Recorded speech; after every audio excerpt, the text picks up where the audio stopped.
kiyyaa ustaaza isiitiif bara nagaa afaaniin ani umraa godhu yeroo hedduu yaaddooytee akkasitti barsiisaa isiitiif ustaaza isiitiif kitaaba kana bitanii jechuudha. Har'aa barsiisuu kitaaba isaan akkaan fadhan kitaaba akkaan darasoonni fadhan ustaazonni fadhan akkasumatti sheekan majlisaa fadhan kitaaba kana isaanii bittee akkarraa barsiisan jechuudhaaf amaanaa biyya Suudii sanitti nakkannite kitaaba kana namaa fiduu waan guddaadha raguma tahanii fiduunu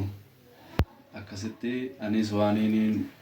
barataa kiyya kana ustaaza isaanii kana hedduu fadhuufin namni sheekaa tokko kinaan jee gaafasan hiccitii siifi barataa kana jidduu jiru himuu qabdaanaan jee hiccitii akkamtu isin jidduu jira ha kitaaba kana isaaf fuutu jechuu hanumaa afaanumaanuu haasoytu naan jee ture akkasitti kunu amaanaan teeysan kitaaba akkuma ashaggii isin nakkannitan sanitti kunu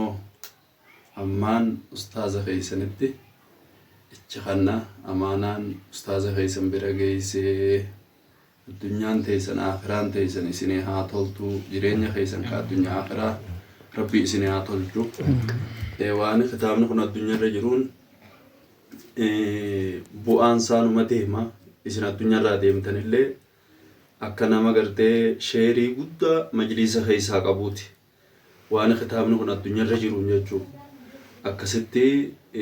yoo kitaabni kun addunyaarraa wanna ta'ellee barnoonni isaadha akkasuma dabraa deema barsiisaa keessanillee karraa bu'aa buufatee aalamaaf bu'aa buusu rabbii isin haa godhu kunoo amaanaa teeysan isaaniin gahaatiin jira baarakallahu Allahu akbar. amaanaa isaanii isiniin gahe sheekan Sheekh Usmaan rabbi irraa hafaamsuu sheeka keenya qabaatanii nu galanii rabbi umrii isaan haa dheeressu biyyattii tanallee caalima akka isaanii rabbi irraa nu haa baasu kitaabni kun izni rabbiitiin qooda ilma isii rabbi haa godhu guddeen isii duudi isii ilma diinaa ulumaa akka Sheekh Bakrii haa baatu harmi isii ulumaa rabbi haa hoosisu jenna inshaallah isiin kitaaba bitte rabbi immoo fedha ofiitti kitaaba qoma ilma isii haa kaa'u isinillee caalima rabbi haa godhu